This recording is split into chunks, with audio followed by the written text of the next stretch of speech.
Good morning, everyone. I'm Mireya Solis. I'm the Night Chair in Japan Studies, and it's a pleasure to welcome all of you this morning to a program we have on modernizing trade rules in the world economy.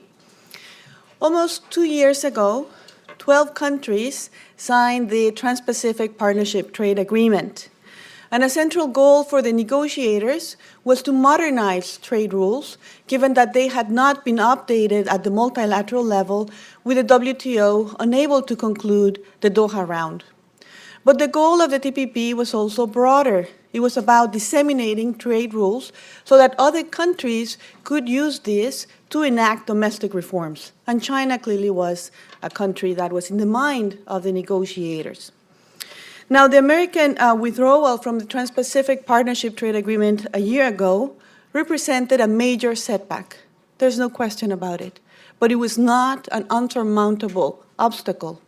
Just last week, the remaining 11 countries were able to reach a final agreement. And now we have what we call the TPP 11, or the Comprehensive and Progressive TPP. So many labels now attached to this resurrected trade agreement.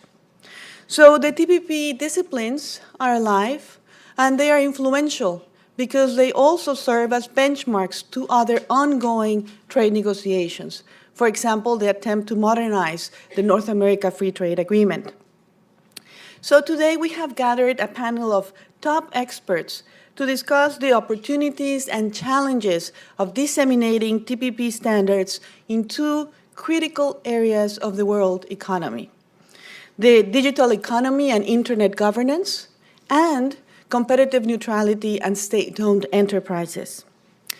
The United States and Japan, at this moment, do not share membership in the TPP, but they do share the goal of advancing, of disseminating these disciplines. So the plan for today for this panel is as follows. First, we're going to discuss why rules on state-owned enterprises and digital economy are so important. Also, what was accomplished in the TPP, but also what was left out. What is the next frontier, if you will? And very importantly, I have asked all the panelists, and they have consented to discuss in which ways could Japan and the United States continue to collaborate in advancing these rules, even though they're navigating in a very different environment. Now, since you want to hear from the panelists and not me, let me just very briefly introduce them. I'll just identify them, and then I'll ask them to come to the podium in that order. Joshua Meltzer is a Senior Fellow in the Global Economy and Development Program here at Brookings. Maki Kunimatsu is Chief Policy Analyst at Mitsubishi UFG Research and Consulting, and also a visiting professor at Chuo University. Amy Porges is the principal of Porges Trade Law PLLC, and Tsuyoshi Kawase is professor at the Faculty of Law, Sophia University, as well as faculty fellow at the Research Institute of Economy, Trade, and Industry. So we have a very exciting program. If I can ask Josh to come to the podium. Thank you.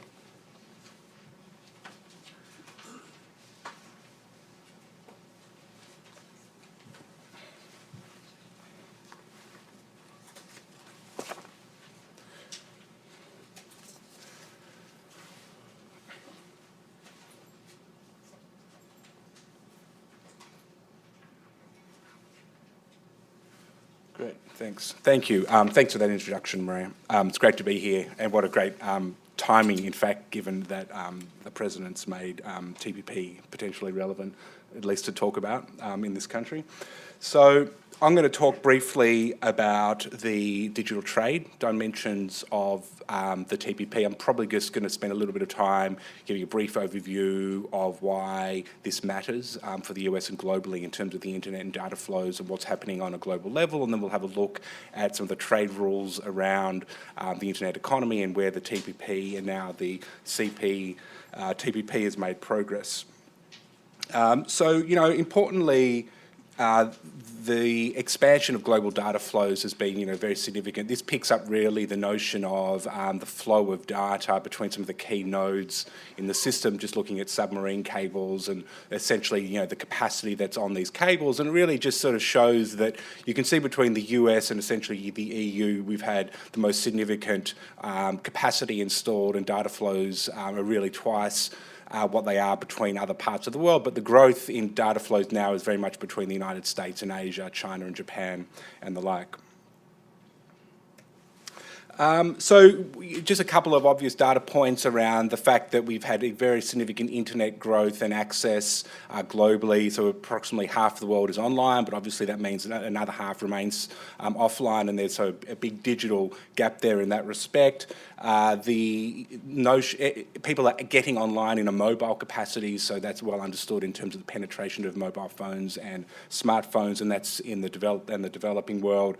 I think importantly is to think about this very much as an economy-wide opportunity where there's a lot of debate and discussion about the very large internet companies, Google, Microsoft, Amazon, and obviously they're very significant players in this space, but the benefits from use of the internet and data is very much an economy-wide phenomena. For instance, the United States International Trade Commission, who looked at this in detail in the context of the US economy, came up with the conclusion that about 75% of the gains from the internet for the United States economy were not in the IT sector. They're in manufacturing, they're in agriculture, services, retail and the like.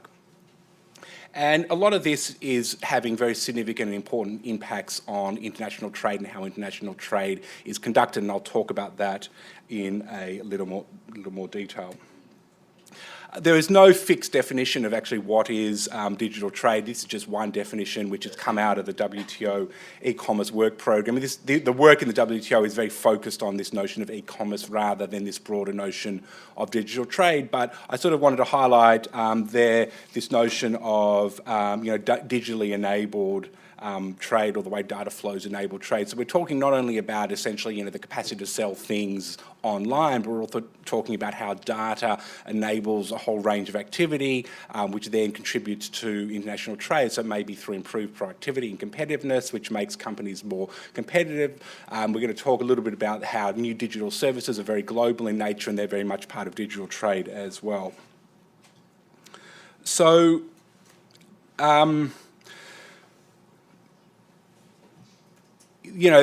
another challenge with this issue at the moment is that the actual measurements on the importance and the impact of the internet and data on economic growth, on jobs, on productivity, on trade is sparse. Part of that really just stems from the fact that statistics agencies do not collect this data. It's very difficult to collect at one level because of the economy-wide impact that this is having.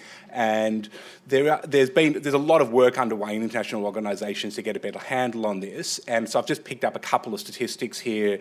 This is a McKinsey Global Institute assessment about the impact of global data flows on global GDP, which comes up with a very large figure there of 3.5%.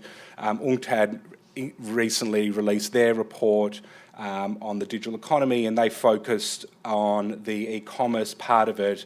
This 25 trillion is not just the digital trade element, that's actually e-commerce sales internally and cross-border. They managed to sort of pass out what they thought was the business-to-consumer element, which is actually the very small part of e-commerce sales anyway, and that was close to 190 billion. The number's obviously significantly larger if you factor in B2B sales, and that's really just e-commerce. But it gives you a sense that this is becoming a very significant part of digital trade. So, I mentioned it previously, but it's worth underscoring really the key driver and importance of this for countries and economies is going to ultimately be the impact on innovation and on productivity.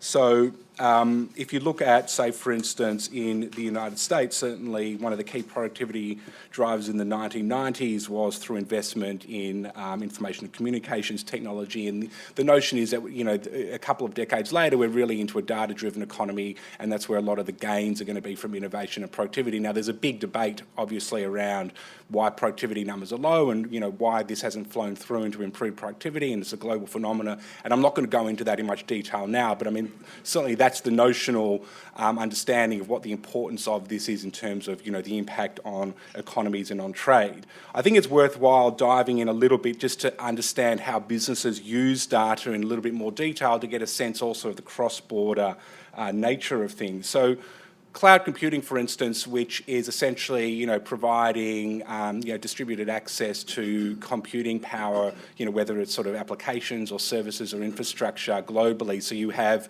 data centres which may be located, in various parts of the world, but essentially you can be anywhere and you can have access to all these types of digital services. And it's actually quite hard to sort of overstate the importance, I think, of cloud computing on the way it's transforming essentially the computing and the IT landscape and how businesses work and are enabled. In many respects, if you think about the telecommunications revolution, which has gone from fixed to mobile and the impact that's had on lives and on growth, cloud computing may be of that magnitude. You can be a business of any size today, situated almost anywhere, and you can get online and have access to the type of sort of computational power that large businesses only had access to.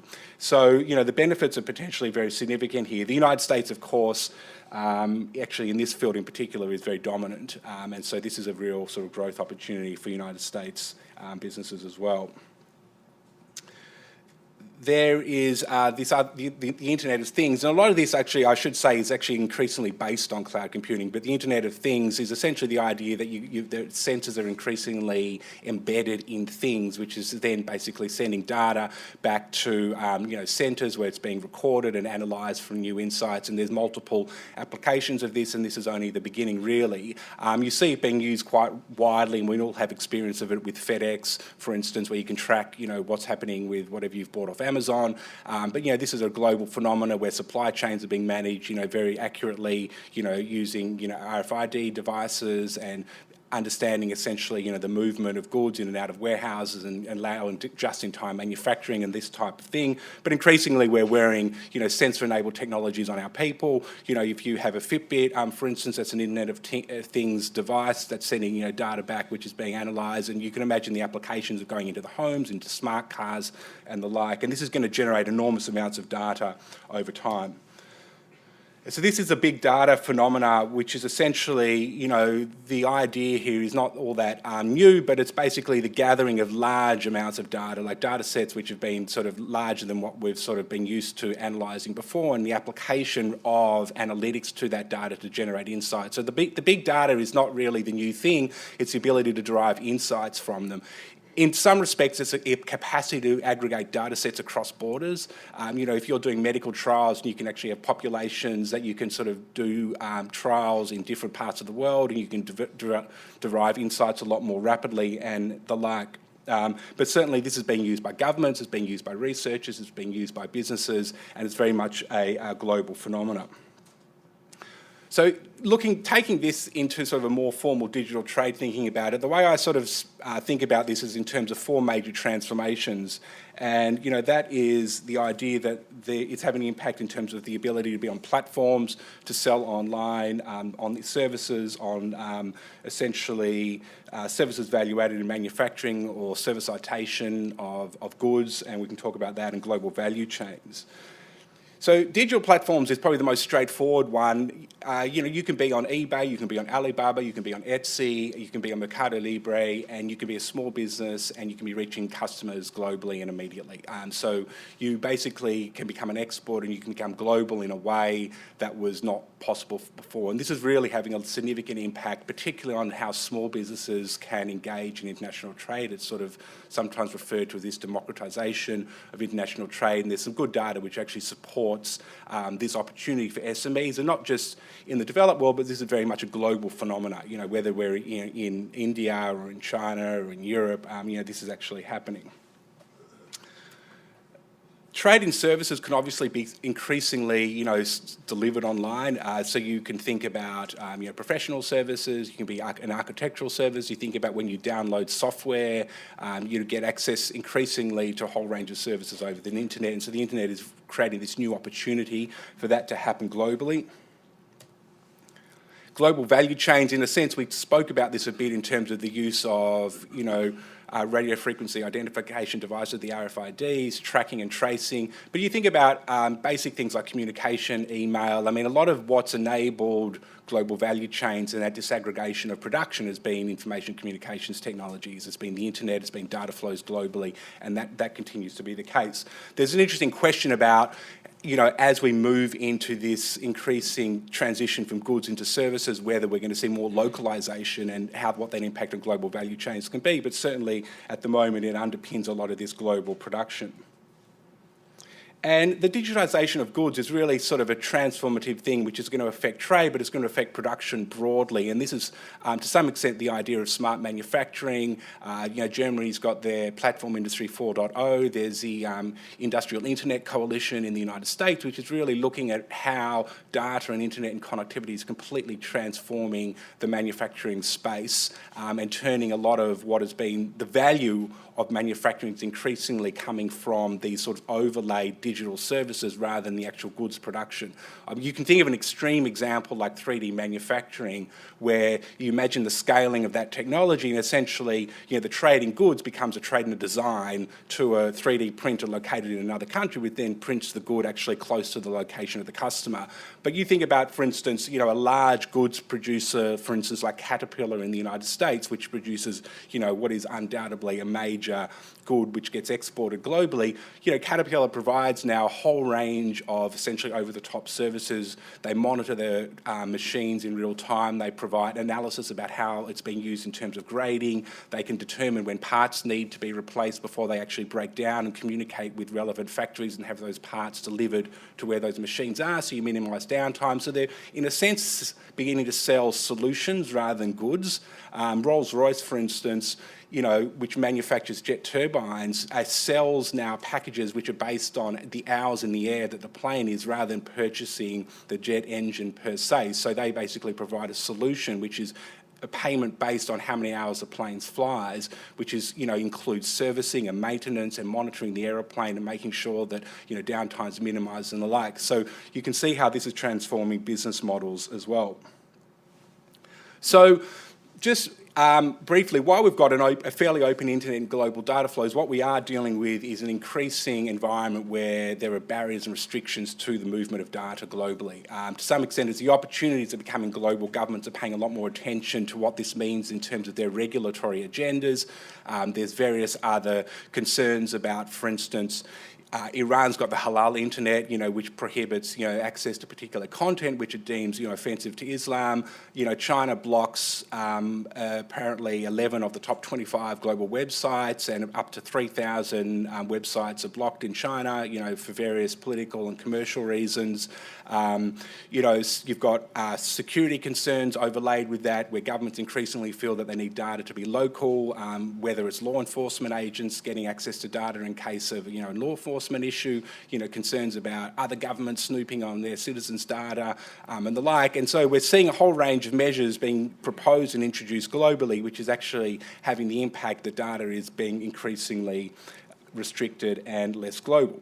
So what have we got in terms of international trade rules? Well, the World Trade Organization rules, which were negotiated really in the late 80s, early 90s, before the internet was, you know, anyone was thinking about it, doesn't directly deal with any of this. But notwithstanding that, there's actually a lot of content in those rules which are relevant for digital trade. And I've sort of listed out here probably some of the main ones. The General Agreement on Trade and Services is probably most significant, partly because we've had some appellate body decisions which has confirmed that essentially when you've made a commitment on a market access, that includes a delivery of that service online. So a lot of the market access commitments that countries have made under the GATS also includes, you know, digital delivery of that service, and so there's that. There is essentially a commitment on the free flow of financial information in the WTO as well. The Trade Facilitation Agreement, which came into effect last year, which is sort of the latest, I guess, plurilateral agreement that they did, is important because it really simplifies customs procedures, which is important when you think about small businesses selling goods online and you think about the movement of small value goods, and customs becomes very important. The Information Technology Agreement, which reduced the price of technology used to enable internet access, and a lot of these digital services has gone down because of the WTO, and that's been important. Intellectual property is increasingly a key enabler of the digital economy. We go back to the smart manufacturing example, and you're trading in a design. I mean, essentially you're trading in an IP right. So, when you download software, you're to some extent trading in a license. So you need effective intellectual property rules really to underpin a lot of this new movement of digital services. The Telecommunications Annex has been contributing to the to competition in the telecommunications market and the cost of internet access, TPP agreement from a standards perspective, and there's been an ongoing agreement among WTO members for a moratorium on application of customs duties to electronic data. So the US has obviously also got a whole range of free trade agreements, and they have all had e-commerce chapters, which has had a range of commitments there which have been relevant for digital trade. Basically this is what they've done. They've sort of, there's been non-discrimination between digital products. There's been actually a recognition of the importance of privacy. There's been a commitment, rather than this ongoing moratorium, an actual commitment on the electronic commerce side. There's commitments around paperless trading, consumer protection online, and the Korea FTA, which was sort of the last large FTA before the TPP, sort of did an important step forward around commitments to the free flow of data, but it was not sort of a complete binding commitment. It was really one of best endeavours in a sense.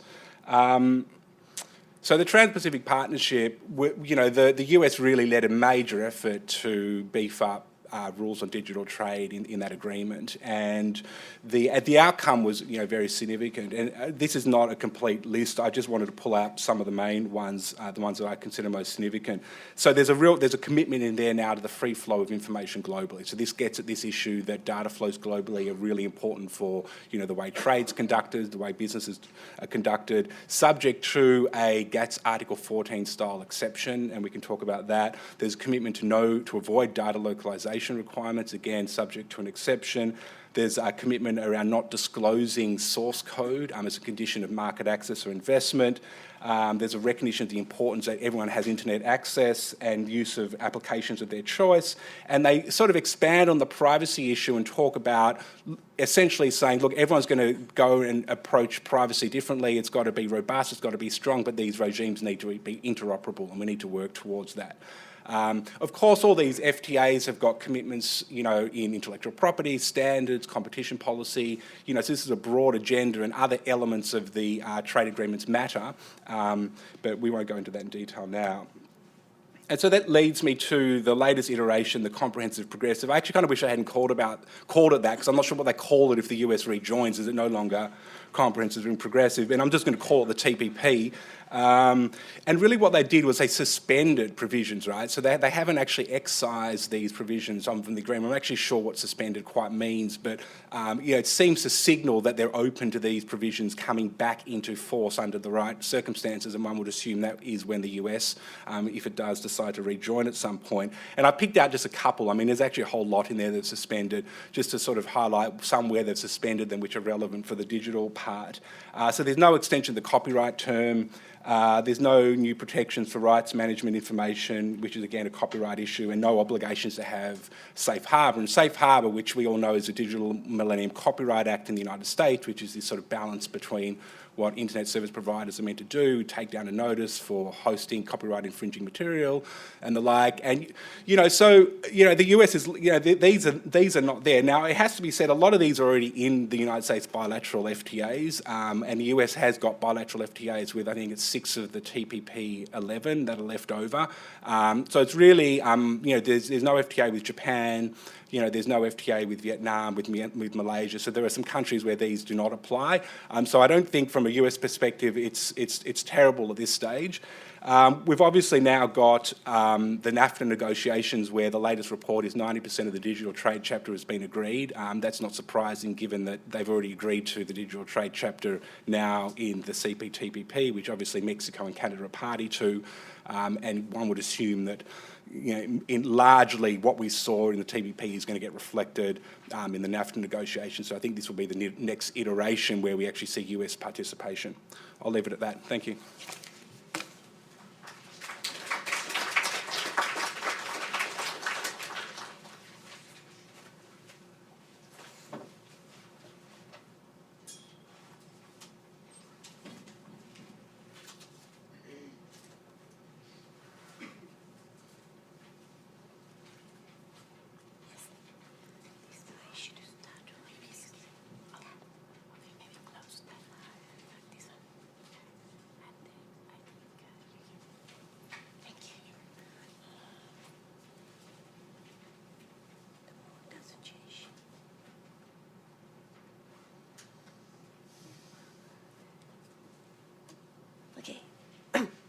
Good morning.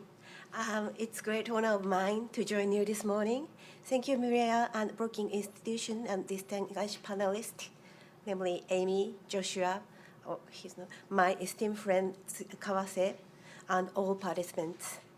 This morning, I'm going to discuss how we should develop trade rules for digital economy and internet governance. For this take, first, I will go through recent phenomena in regulatory policies in several countries. And second, look into TPP e-commerce chapter, and finally share a view that there are several fora in which the US and Japan can cooperate and to contribute to disseminate TPP and develop beyond TPP rules for digital economy.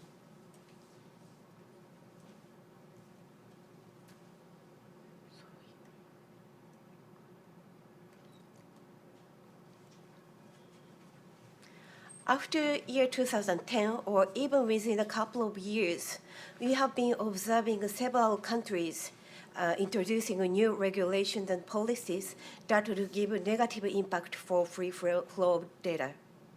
Measures including restriction of cross-border data flow, data localization, prohibition of data processing abroad, source code requirement, and standard assessment for essential goods and equipment. These measures appear in variety of forms. Written laws are easier to market players, while intransparent practice will give uncertainty, and policy announcements sometimes give enforceability in case there is no information of concrete timing of enforcement. Each measure has different target data, from sensitive data such as biometrics or to public domain data came out from publicly funded researches. There was a roadmap, for example, focusing on M2M or machine-to-machine data only for localization in India. Targeted player of measures also vary. These couple of years, over-the-top service providers, in addition to internet service providers or telecommunication service providers, becoming in the scope.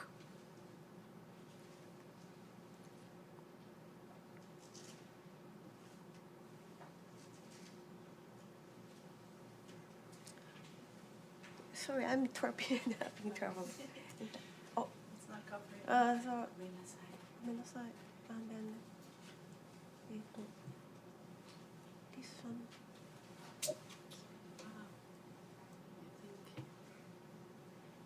Maybe we go to slideshow. Slideshow. Resume. Cannot go to it. Sorry,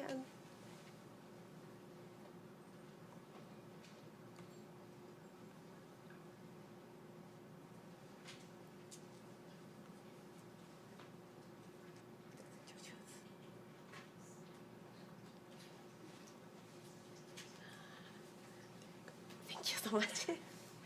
Thank you very much for your patience. Now I'm back. And, well, here we go.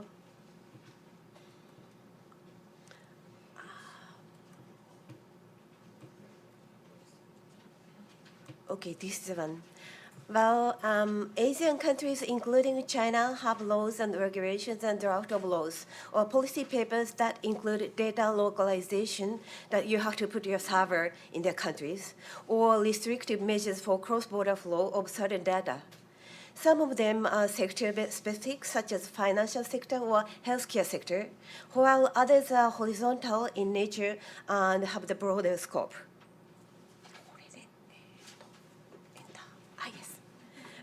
While some of the measures might be regarded as digital protectionism, of course there are certain measures necessary to fulfill legitimate public policy objectives.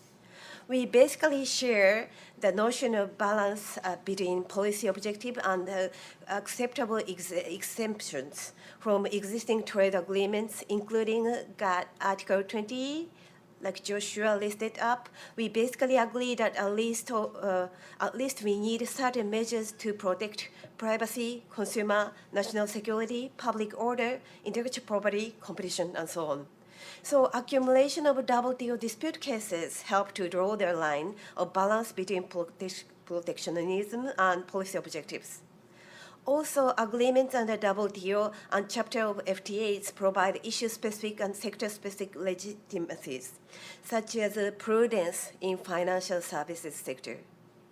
The important challenge in front of us for future rulemaking is to identify acceptable measures, acceptable in the sense of a combination of form, scope, subject, methodology, process, which is not more burdensome or harmful for digital trade than necessary to achieve our policy goals.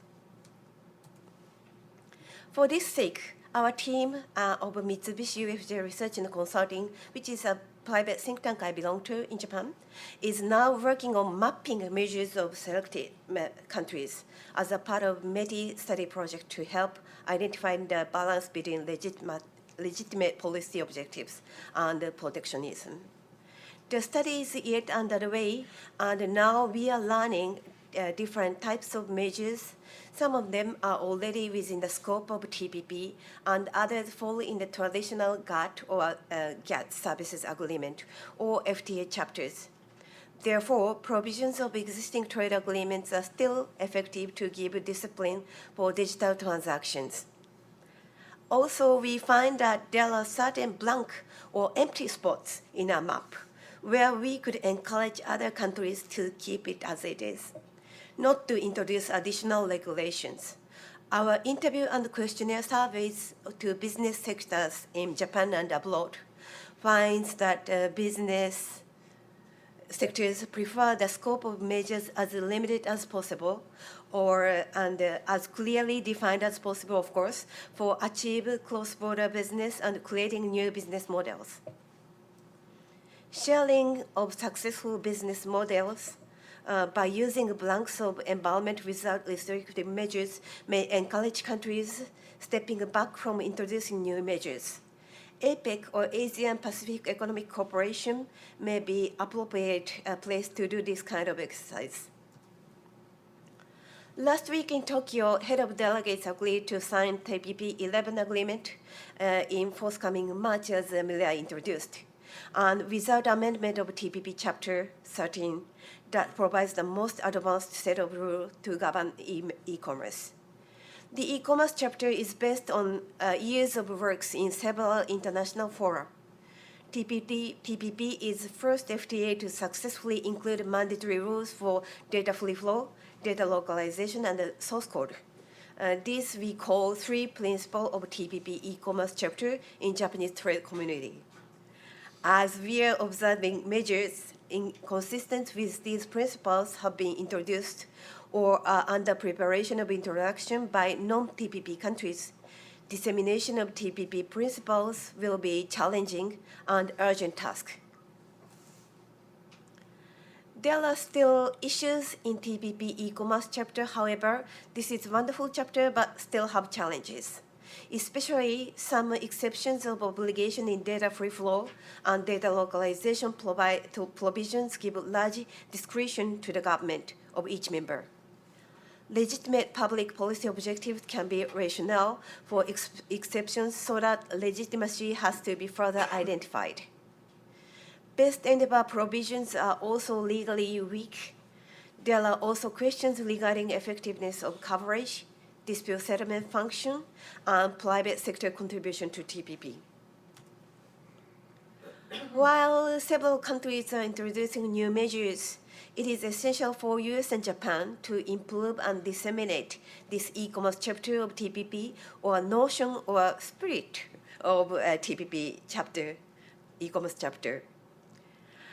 For this sake, each channel and forum would be fully used in accordance with characteristics thereof.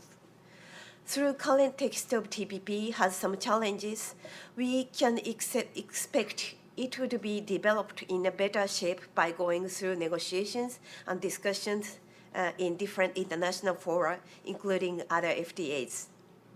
We have successful experience of upgrading sets of rules in trade agreements. For example, WTO telecommunication agreement with reference paper, which is a competitive, pro-competitive paper, was rather simple and have unclear definitions when it was entered into force in 90s. actually 1997. Step by step after that, through the series of negotiations of FTAs and works under international fora, the set of provisions was upgraded and now have clearer definitions and stronger functions to govern new situations not appeared at the time of WTO telecom negotiations, such as number portability, for example, or international mobile roaming. Let's expect wisdom of negotiators and the interested parties, including private sector, for development of e-commerce chapter and digital trade rule. Given the multi-layered trade rules and multi-channel external economic policy, it is effective to seek all possible ways to disseminate favorable rule for U.S. and Japan. Bilateral economic cooperation between the U.S. and Japan is one of the fora that could aim to achieve TPP plus with less discretion. Other FTAs, both newly negotiated and reviewed, and dialogue channel will be fully used for Japan. RCEP, which is among 12 countries, and the Japan-China-Korea dialogue are ongoing, so they can be also used. WTO countries to be WTO continue to be important as digital economy is relevant to almost all the agreements and activities under WTO. Development of work would be expected and a new initiative on electronic commerce declared by WTO ministers in December last year. APEC has been an innovator to develop soft rules such as CBPL, cross-border privacy rules, and new trade agreements such as IDA. In the 90s, it is an appropriate forum for U.S.-Japan cooperation initiative. This year, APEC Papua New Guinea put an emphasis on digital. Concrete outcome is expected among different positions of APEC economies, open cyber space-oriented U.S. and Japan, and also managed cyber space-oriented other members, and the digital divided focuses, so on. So that's the end of my presentation. Thank you very much for your patience. Thank you.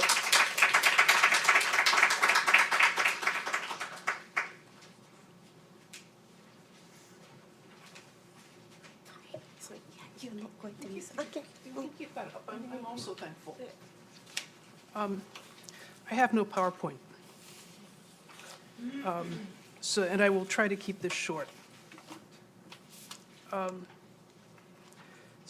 I'm here to talk about the state-owned enterprise chapter of TPP. As we all know, the WTO is stuck. All the action in trade negotiations and trade liberalization is now in FTAs, and I'll start with a punchline. The state-owned enterprise chapter in TPP was also one of the most popular innovations in TPP. I think it's been very influential from the moment the U.S. first tabled its proposal in October 2011. There was great interest by other governments. It's come up in other FTA negotiations. Other governments are thinking, how can we do this too? Because it's a common problem. It's a widespread problem. I think the TPP approach to it isn't flawless. It can be improved upon, and it will be in NAFTA. I think this has been a very successful example of policy entrepreneurship by the U.S. government, and it's going to become a standard subject in ambitious FTAs. And including the other really good news is that the TPP 11, that is the comprehensive and progressive TPP, it's a really elegant design where you have an umbrella agreement which simply incorporates the TPP text into it by reference, minus some provisions that are suspended, and the suspended provisions don't include the SOE chapter. So basically everyone's on board, all of the governments, even those that were initially somewhat reluctant. So I'm going to start with where the TPP SOE chapter came from. It actually came from the U.S. It came actually from the U.S. private sector. And I think the business support for this chapter is one of the secrets for why it has had this kind of sustained support. In 2010, service industries in the U.S., other industries, manufacturing as well, were quite concerned about a rising presence of state-owned industries in the global economy, and specifically their effect on markets for services in various countries in East Asia, including China, India, Vietnam, elsewhere. So the effect of government favoritism for their own SOEs, such as, let's say, insurance providers that used to be owned by the government, okay? SOEs and national champions made it really hard for foreign service companies to compete. And this was a concern for a broad spectrum of the mainstream U.S. business community. And these concerns exist today. You'll hear about them from Professor Kawase. They're a little different, but they're still there. And it was also the considered opinion of the business community the existing rules weren't doing the job. GATT has had from the beginning something called Article 17 on state trading enterprises. It isn't really aimed at the kind of state-owned enterprise that we have now. It's mainly classically, it's something like a grain trading company, a single desk trading company like the Canada Wheat Board. But even in dealing with that, it hasn't really delivered good results. So it has a loose obligation to act in a manner consistent with the general principles of non-discriminatory treatment, and a loose obligation for enterprises like that to make purchases or sales solely in accordance with commercial considerations. But the GATT doesn't really define what that means, and the jurisprudence has been, let's say, disappointing. So meanwhile, the OECD has been working on a concept called competitive neutrality. First developed in Australia, the idea that government business activities shouldn't enjoy a net competitive advantages over their private competitors just because they're owned by the government. Competitive neutrality. And the OECD work, of course, has been very influential, but, it's not binding. It wasn't creating the kind of binding norms that the business community was interested in. So in 2010, the Coalition of Service Industries decided to collaborate with the U.S. Chamber. They, on a policy initiative, Charles Levy, the counsel to the CSI, and I were the counsel to this initiative, which eventually folded in informal collaboration with the other mainstream broad-based business community organizations. The Chamber and CSI put out a report in early 2011 and started talking it up. They met with various interested parties in Washington, in the government, and the report had identified the problem, which was distortion of competition created by foreign government policy measures favoring state-owned enterprises and state-supported enterprises that were sponsored as national champions.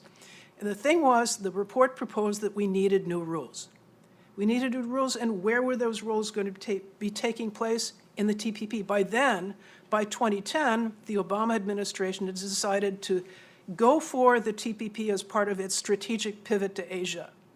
A strategic pivot to unite East Asia as an alternative to the Chinese narrative. That's what it was all about. To make ambitious trade rules for the 21st century that would compete with China. So U.S. FTAs had already dealt with state-owned enterprises in the Singapore, Korea, most seriously Singapore FTAs, and even in NAFTA. But we wanted something new. We wanted something more serious, and we proposed that they do it in TPP. Not just because it was the only game in town, but also because the TPP includes some economies that are in transition with or government or not in transition with a major state presence in the economy, like Vietnam, Malaysia, and Singapore. So there was a good argument that state-owned enterprise provisions could make market access more meaningful in the long run. So the administration decided they liked the idea. There was also support by the steel industry and also labor for this concept. It was very helpful. There was bipartisan interest on the Hill, bipartisan. And eventually, in the Lima round in October 2011, USTR tabled a text in the competition subgroup, and the negotiations began. It took some time to get liftoff. When Canada and Mexico joined In December 2012, it made a huge difference because they were very actively interested. Japan joined in 2013 and proved to be a really good partner on this issue because of the concerns of the Japanese government, which you'll hear about from Professor Kawase. And finally, after a lot of false alarms, TPP closed. So where are we at now? This final, I'll talk about what's in the chapter. The final chapter is, I think, a genuinely new type of trade discipline. It's not great, it's not perfect, because it had to allow for the defensive interests of all those 12 governments at the table. It's not perfect. And in fact, the defensive interests included the United States. To some extent, we have met the enemy and he is us, right? It happens. But it's there, and the thing is, the architecture is there and it can be built upon. We now know how to do this kind of obligation, and we can do it better the next time. So the parties have agreed to ensure that their state-owned enterprises make their commercial purchases and sales on the basis of commercial considerations. Except, and then here's a carve-out, except when doing so would be inconsistent with the public service mandate. They also agree to ensure that their state-owned enterprises or designated monopolies don't discriminate against the enterprise's goods or services of other parties. And these are obligations that bind the governments to the governments are bound to ensure that their state-owned enterprises deliver on these obligations. Remember, the governments themselves are bound by separate obligations in the TPP agreement, not themselves to discriminate. So these extend on those non-discrimination obligations elsewhere in the TPP. The chapter also has a negative list architecture. That is, it has a set of basic rules with some broad exceptions, and then it provides for exemptions that are bargained out by each country for lists of non-conforming activities of state-owned enterprises. So again, right, more exceptions, right? But the thing is, the basic rules and the availability of these specific, country-specific, issue-specific exceptions, they affect each other. The fact that you can have non-conforming activities made it possible to have more ambitious basic rules. There is a trade-off there. So the first question is, what is a state-owned enterprise? What's the scope? The chapter applies to activities of state-owned enterprises and designated monopolies, but only activities that affect trade and investment between the parties within the TPP. A state-owned enterprise is an enterprise that is principally engaged in commercial activities in which a party, and it's limited to SOEs where the party directly owns over 50% of the share capital, or controls through ownership interests exercise of more than 50% of the voting rights, or holds the power to appoint a majority of members of the board, or any other equivalent management body. Right, so it doesn't cover minority-owned SOEs. It doesn't cover enterprises that have, let's say, a golden share, one golden share held by the government, for instance, in Singapore. And this is a weakness, right? It's not perfect, but we can do better later. And it also doesn't cover, very important, it doesn't cover enterprises, companies that are not principally engaged in commercial activities, like, for instance, hospitals. Okay, nobody wanted to cover hospitals. Nobody. So there is a separate category of designated monopolies covered by this. These are privately owned companies that are given a monopoly right to buy or sell a good or service. And they also include monopolies that are owned or controlled by a TPP government. So these are the new entities that are covered by this chapter. It really expands disciplines on these entities, at least potentially. So the parties have to ensure that these SOEs act in accordance with commercial considerations, and it defines what commercial considerations are. There's long definitions. The definitions were very well, during all those years of negotiations, they did a lot of very good work on the definitions. So the SOEs have to act in accordance with commercial considerations and not discriminate against goods or services supplied by an enterprise of another party or by a covered investment or of a foreign investor of another party. So there you have it, it's reaching out to cover discrimination against foreign investors, services or goods. It covers services, it doesn't just cover goods. You have similar obligations for designated monopolies, and these are really an improvement on GATT Article 17. They're clearer, they avoid the problems that have been created by the WTO jurisprudence. So each party has to ensure that when it's state SOEs, state enterprises, or designated monopolies exercise government authority that's been delegated to them, they have to act in accordance with the TPP agreement. So you can't have your SOE, you can't delegate to an SOE, for instance, the right to license service providers and then if you do that, you can do that, but if they do that, the SOE itself has to not discriminate, as if it were a government. So there's another useful thing.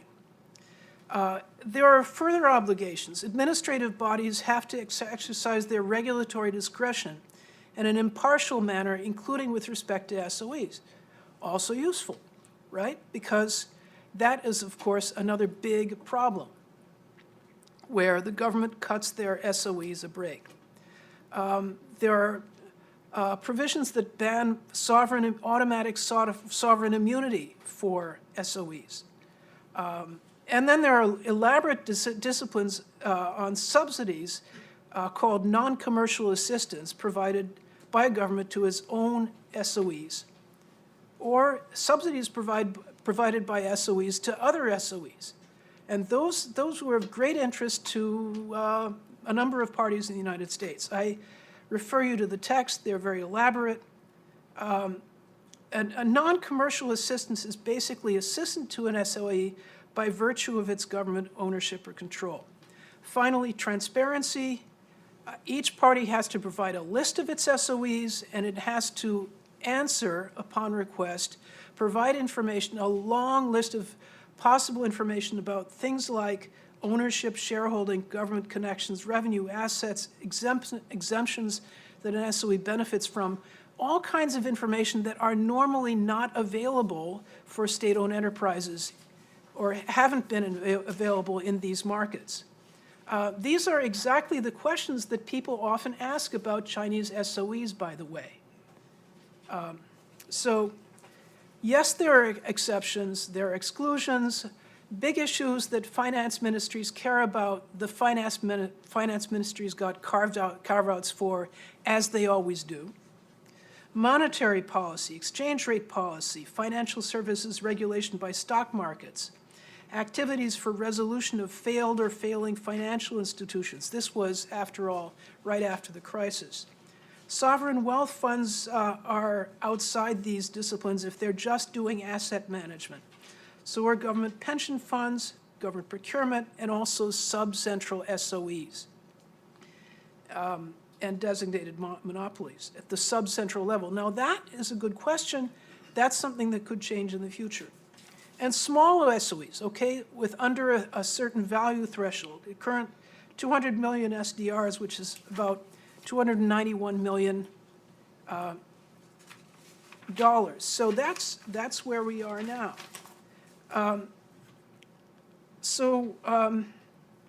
Where do we go from here? Obviously, this is not flawless. People have said, oh, gee, net of the exceptions and the exclusions, what do you have? Is there no there? I don't think so. I don't think so. It can be improved upon. The TPP actually builds in a 5-year review at which time there are supposed to be discussions on expansion of coverage. And in fact, the U.S. can go farther with willing partners, and so could Japan. The U.S. will go farther, I believe, in NAFTA. NAFTA, Chapter 19, had a few really narrow provisions on state-owned enterprises, very sketchy, but now the state-owned enterprise obligations have become one of the principal negotiating objectives in the TPA bill of 2015. They're a mandatory subject in all future U.S. trade agreements. And in fact, the administration has stated in its NAFTA objectives that they want a TPP plus SOE chapter as part of NAFTA. They want to expand covered SOEs so that they include situations of control through minority stockholding. So, and they could also consider covering ways to cover significant subcentral SOEs. That would be good. Canada and Mexico were quite positive about this idea in the TPP. I think the chapter is said to have been, as I said, maybe 90% done, maybe all done, who knows? Close to completion. Of course, the big question is, will there be a NAFTA at all? We don't know. But I think there are many areas for joint policy entrepreneurship by Japan. I will leave those to Professor Kawase because I'm out of time. Thank you.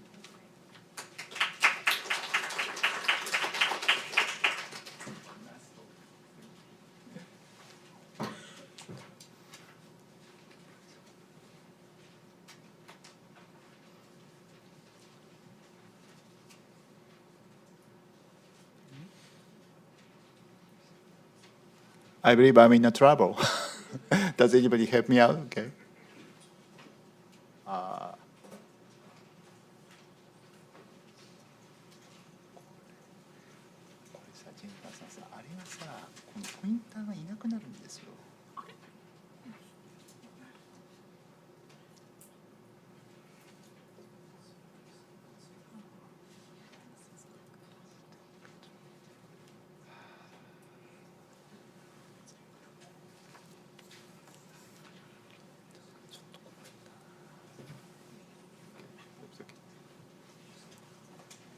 So one moment, please. She's taking care of that, okay?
Okay. Thank you for your patience, and I'm sorry to have kept you waiting. And so, good morning, everyone. It is my great pleasure to talk to you this morning, and I would like to extend my gratitude to Mireya and the Brookings Institution, and for inviting me to this wonderful opportunity. And also my thanks goes to the distinguished panelists and the entire audience in this room, and for joining us this morning.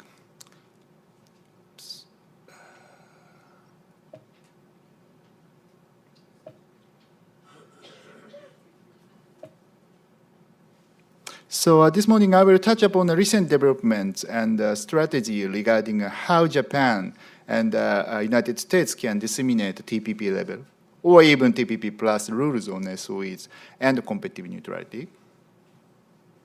Ever since the rise of state capitalism, countries, including BRICS, market economy countries, including the United States and Japan, have been concerned about economically rational behavior by SOEs in the emerging economies. Market distortion caused by SOE is a consequence of governmental assistance with a variety of regulatory and financial tools and lack of stringent corporate governance on the part of the SOEs. Such concerns have been even more played up in the context of current development, including overcapacity and Made in China 2025 and One Road, One Belt initiative. The existing international trade and investment agreement address these measures to some extent so as to ensure competitive neutralities. The centerpiece of this instrument is the WTO agreement, of course, and in particular SCM agreement to combat the unfair use of subsidies. The OECD and IMF guideline and recent FTAs concluded by the US also regulate a specific aspect of the SOE structure and activities. That said, as Amy emphasized, most of the controversial conventional economic rules only indirectly control SOEs, and various important aspects of their activities and governmental support for them still fall out of the ambit of the rules. Also, some of them are even non-binding and not enforceable through any dispute settlement procedure. To fill this regulatory gap, TPP Chapter 17 offers the most progressive SOE regulatory framework. But I'm going to skip this slide because this slide substantially overlapped in Amy's talk. And maybe I should skip this one too because this also overlapped in Amy's talk. I'm losing my job. Well, anyway. Under the circumstances, how can Japan? So, what kind of circumstance? It's like TPP Chapter 11 is a kind of far from imperfection, far from perfection, as the Amy emphasized. So, under such circumstances, how can Japan make the TPP level or even TPP plus rules on SOE prevailing in the Asia-Pacific regions? My simple answer is that Japan itself should pursue this goal through a series of its own trade negotiations. We have already successfully done that this in the recently concluded Japan-EU EPA. Also, prompt entry into force of the CPTPP or TPP-11 is the most important. I guess it is coming on March 8th, I guess. Right, Maki? Okay. Just a moment. Okay. And RCEP is also one of the best forums to disseminate high-quality TPP equivalent rules in Asia-Pacific. It covers ASEAN plus 6, including non-TPP state capitalism countries like China, and prospective TPP parties like Indonesia and Thailand. Unfortunately, some parties seems quite reluctant to come to the negotiating table on these issues, and no major accomplishment can be expected. This RCEP reality suggests that establishing another set of hard law regarding SOEs might be impracticable in the short term, and if so, a more cooperative and managerial approach would be an alternative. The last year, in the APEC Economic Committee, Vietnam raised an issue on internalizing the OECD guideline for SOE corporate governance and proposed to share the best practice for this purpose. To support this initiative, Japan shared its experiences regarding SOE governance in a policy dialogue at an August meeting of the committee.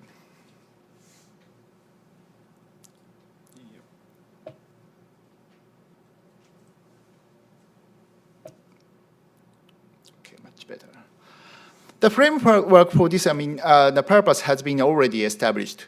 At the second round of the Japan-US economic dialogue last October, ASO and Pence agreed upon the basic scheme for the bilateral economic cooperation, as is shown in this slide. And in the Japan-US summit meeting in November, the leader welcomed the result of the dialogue and agreed on their initiatives to establish a high standard trade and investment rules. and cooperation on the enforcement of the rules against unfair trade practices in the third countries. Reportedly, several working groups composed of government officials have been established, and the discussion on SOE issues is a part of their mandate. In this framework, both countries are expected to jointly develop a new template for SOE rules, which will be made available to both of the countries in their own future trade negotiations with the third parties. The TPP text remains a good starting point for this purpose, but in consideration of the shortcomings, mentioned by Amy, the TPP Plus are worth considering. The definition and coverage of the SOE should be broadened enough to include entity under substantial governmental influence, regardless of their ownership and structure. And also, it would be helpful to agree on a list of prohibited forms of assistance, as is found in the WTO SCM agreement, as well as Japan-EU FTA. As a possible agenda item include a higher level of transparency and a better corporate governance in accordance with the OECD guideline. They should also make an alliance in multilateral fora. In the context of OECD and G20, they led the Global Forum on Steel Excess Capacity to the Policy Recommendation Atlas. While the US government will never be satisfied with the forum's approach to simply set a capacity reduction target, still Japan and the US should continue to play a leading role in the follow-up process to implement the recommendation. In the WTO, in facing the impasse of Doha round, it is realistic to begin with a dialogue in like-minded groups. At the closing of the MC11 in Buenos Aires last month, Japan, the US, and the EU issued a trilateral joint statement declining the problem of overcapacity, and it was a good start to address the ISO issues in the WTO. Meanwhile, aforesaid US-Japan framework put an even greater emphasis on the importance of rule implementation. A body of case law regarding unfair market distortion by SOEs has been developed in the course of the WTO dispute settlement procedures. Japan and the US could be a core components in bringing cases against third countries, or at least mutually support one another as third parties. Currently, a few large-scale cases involving SOEs are proceeding, and they will be a very good touchstone in this respect. Okay.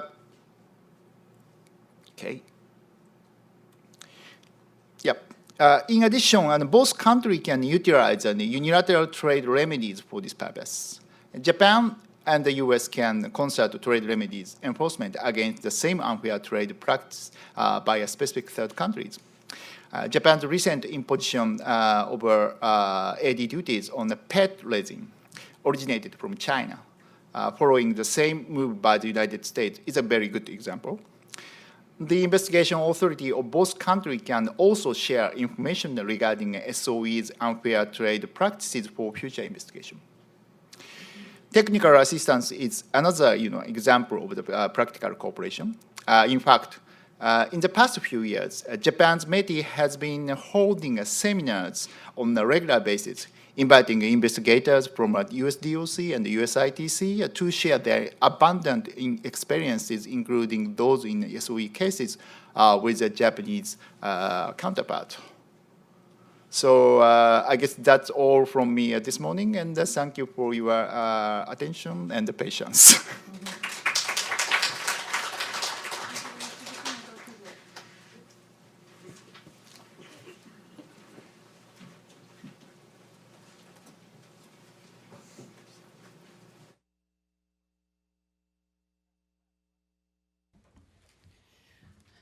Thank you so much. That was a wonderful set of presentations, so many things on the table, and I'm sure that you'll have tons of questions. And I want to just table my question. I'm going to pose it because it may be that many of you are thinking along those lines, but then I'll open to the floor and take two more questions to make sure that I can take as many questions from the floor as possible. And my question has to do with the elephant in the room. I mean, China looms very large in today's discussion because many of its policies and practices challenge the principles of competitive neutrality and free flow of data. You have Made in China 2025, that strategy awards a central role to state-owned enterprises, and you have President Xi advocating the notion of cyber sovereignty and with a heavy emphasis on data localization. When the United States was part of the TPP, there was the expectation that this could then help encourage China to engage in domestic reforms, but those expectations were very much deflated when the United States left. So my question for the panelists, just to undertake later on if you would consider so, is in this new environment, what is possible? How can we incentivize, encourage China to engage in reforms that bring greater convergence on internet governance and reform of state-owned enterprises? And what is the right balance between rulemaking and enforcement? How we have a productive dialogue with China as we try to advocate these standards, given that the United States is no longer in the TPP. And we know, of course, that President Trump talked in Davos about a possible return to TPP, but I would make the guess that that's not going to be a swift return. There are many obstacles. Having said that, I want to open it to the floor, and there's people with microphones, so if you can please raise your hand. I'll take two questions. Super concise, please, so we give an opportunity to others to intervene. If you can identify yourselves and ask a very concise question, I would appreciate it. So any questions? Oh, so I guess I'm going to ask the panelists to take a lot of time with my question. Are you sure? All right, so what do we do with China and digital economy and state-owned enterprises? Is this on? Oh, you have to press the button. Okay, right, yep. It's a really vexed problem, and I don't think there's any obviously straightforward answer to it. I completely agree with your assertion. I mean, I think it's obvious that the US sort of was an own goal decision to leave the TPP. I mean, essentially, much of what the administration has identified as challenges with its relationship with China would have been, it would have been in a much better position to address in a more systematic manner if it had been in the TPP.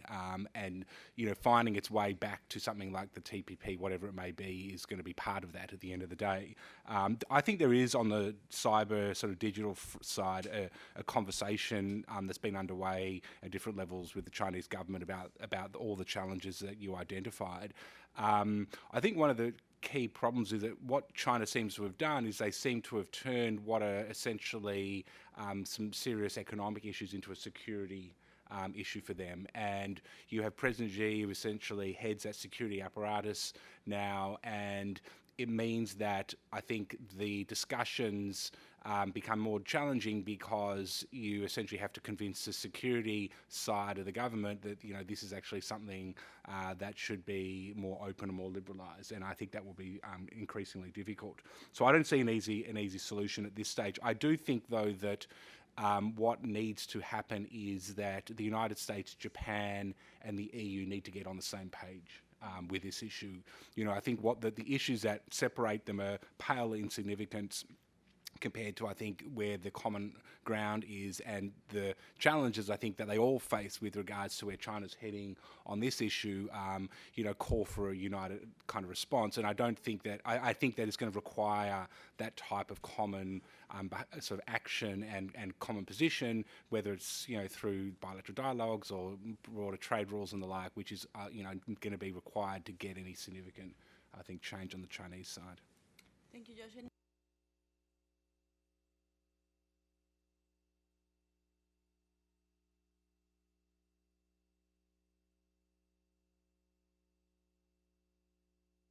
So this one? Okay. I agree. This it's a particularly challenging on both sides for digital and SOEs partly because China, compared to 15 years ago, things have really moved backwards from our perspective. And, and I totally agree. I think the best possible recipe would be to go back to TPP. That's it. And in the interim, to form the best kind of team and start teamwork working to push back.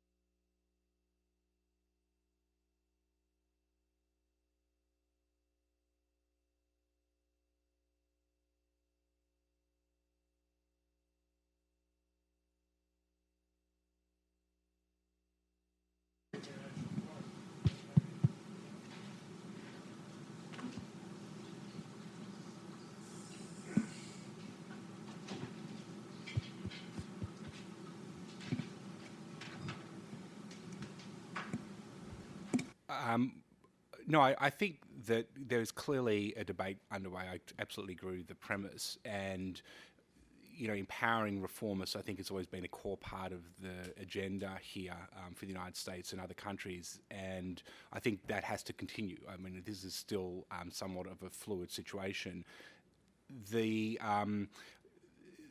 One of the things and there is a lot of work underway to do that. I mean, one of the things we miss a little bit of, which I mentioned in my presentation, is good data. I think on what the costs of some of these policies are. I'm not optimistic that this would necessarily lead to a particular course correction at the moment in China, even if they had a better handle on it. But I think there's, I think some of that work would help. I think that the US has to absolutely, crucially play a key leadership role on this digital aspect. I mean, I salute the Japanese government in particular for, essentially filling some of that vacuum as the US left the TPP and, really pushing the conclusion of the TPP 11. And I think it's really a fascinating observation that it's continued and that most of what was challenging in the negotiations remains in the TPP. I think it also speaks to a variety of things which we can get into. I won't go on, but I mean, I think it also reflects though a regional appreciation that China's presenting challenges not to the United States and Japan only, but to the Asian sort of economic mass at the moment. So I think there's a lot of potential alliances and partners in the region which can be utilised in this.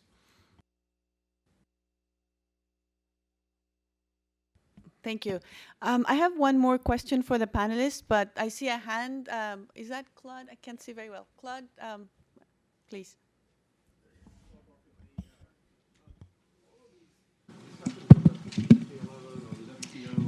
Sorry, sir.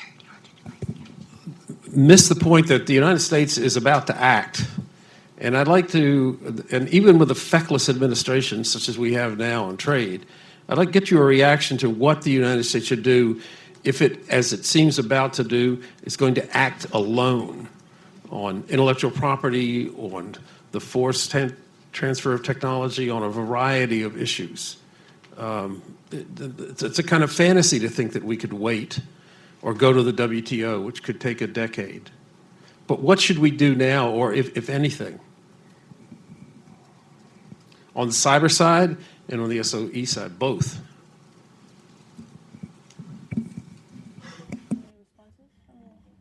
Maki-san? Thank you very much for your question. For the cyber side, obviously there are several fora that we can use. For example, the APEC is one of the flexible fora that you can enter freely, and then because there's less discipline in APEC, as you know, that's one of the really good fora. And then this year, this May, we are going to, Japan is hosting ABAC meeting, which is the APEC business meeting in Tokyo, and where that US and Japan can work both in the government side as well as company side, can develop something to, the starting point of the rulemaking for the digital.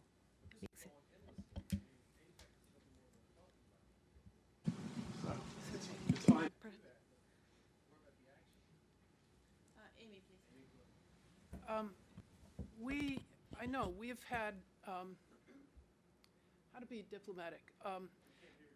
Oh, you can't hear me. That's very diplomatic. Okay.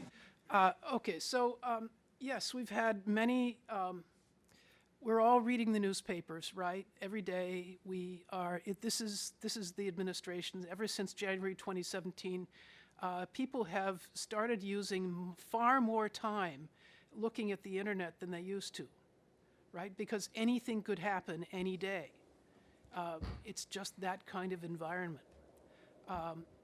And now we have the Section 301 on intellectual property, which there are all kinds of rumors that it will be rolled out in the State of the Union, or that there will be a more gradual rollout, or whatever. And there are rumors about what might be done. There are rumors about tariffs. There are rumors about other things that the administration might do. All I can hope is that whatever is done won't be economically an own goal. You know, I sincerely, as an American, hope that the administration doesn't shoot us in the collective foot. And I certainly hope that the U.S. is consulting with its allies. A large part of what they're trying to accomplish, I hope, is to change the environment for China through what they're doing. And part of changing the environment is to get your allies saying stuff that supports you. And you can't do that if it's a total surprise to them. So I certainly hope that there will be advanced consultation. That's part of old-fashioned diplomacy.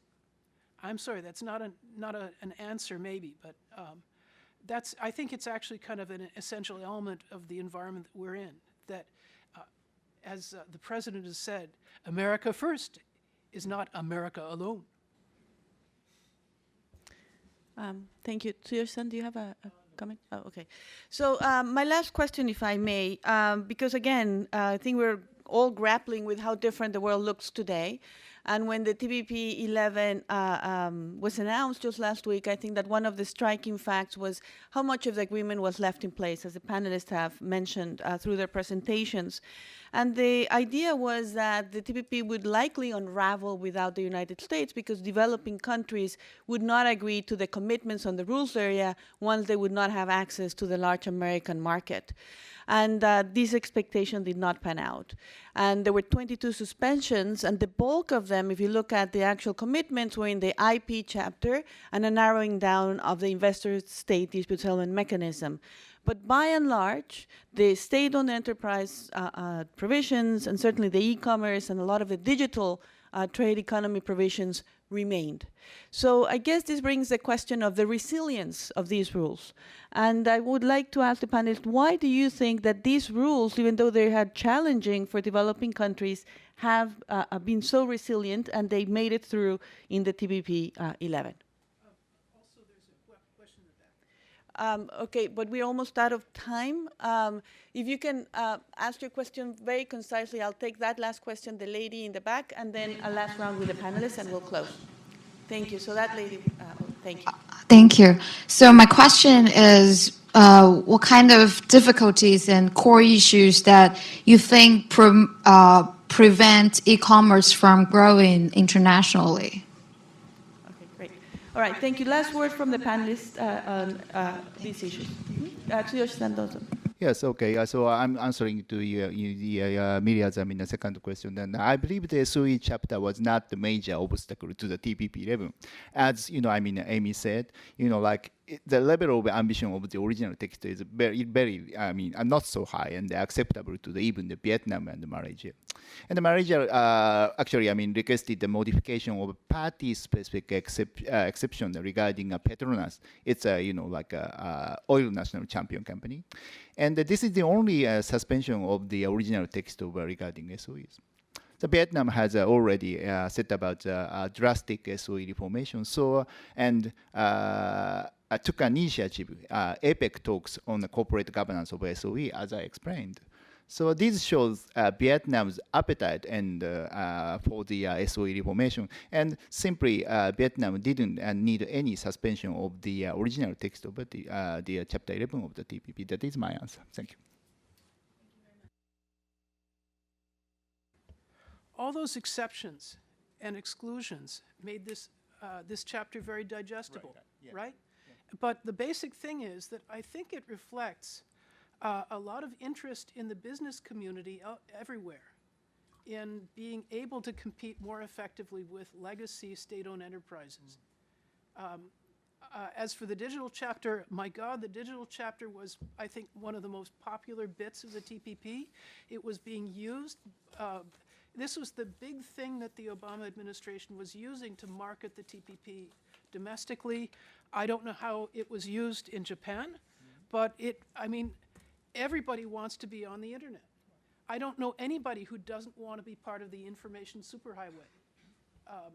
It's a no-brainer. So yes, it was very, very, very popular. And of course, it also has some very large businesses behind it. Yes, very briefly about the e-commerce chapter in TPP, which is a very good set of popular ruling, but it has exception and room for the discretion. So it is not really the heavy problem for them. Thank you. You know, one of the things I think which goes underappreciated sometimes, particularly when you have long negotiations, which tends to be the norm, is the socialising aspect of these negotiations in terms of getting countries the time and the opportunity to actually learn about the new rules which are put forward by whichever country it may be, and to think about, you know, to the extent these are in their interests. And I think it's really telling that at the end of the day, all countries, you know, if you look at sort of what was, you know, suspended now, you know, it really speaks to the fact that, you know, while there's sort of this ongoing narrative that the US sort of forces these rules out other countries and they're sort of forced to accept it and all the rest of it, you actually see at the end of the day, you know, these trade agreements are ultimately about, you know, domestic reform agendas which parallel what the governments actually want to do at the end of the day. And the US definitely pushes it on the IP side, which is, I think, why that's where most of the suspensions are. But in everything else, you know, these really parallel where countries are going in the region from a whole range of development sort of, you know, paradigms. And I think that's reflected in the fact that we've moved forward there. So I think it's interesting from that perspective and important as well. You know, and on the digital bit, I mean, you know, the big thing at the moment is getting more people online. I mean, to some extent, I mean, you know, the digital divide's real and it's substantial, and it's really, when you think about developing countries seeing digital really is in their best interest, and you think about the splits in the WTO around a digital agenda and elsewhere, you know, they're still at the very basic question of, you still need to convince us why this really is going to be helpful to us when, you know, the majority of our people don't even have internet access. So I think making sort of progress on the infrastructure side still matters. Yes. One last thing. For getting the next billion online, they're going to get online not through their computers. They're going to get online through cell phones. It's the mobile internet that really matters most. The mobile internet, which is powered by cell phone towers and also by big data, by apps on your cell phone that pump data up to the cloud where it's processed and it's returned to you. So the whole infrastructure, including mobility of data, is going to be necessary to get all those people online with new payment solutions, new apps, new everything. So I look forward to that. And I'm happy that TPP has helped to facilitate it, even if the U.S. is not on board. All right. Well, thank you so much. It's been a terrific discussion. Please join me in thanking the panelists.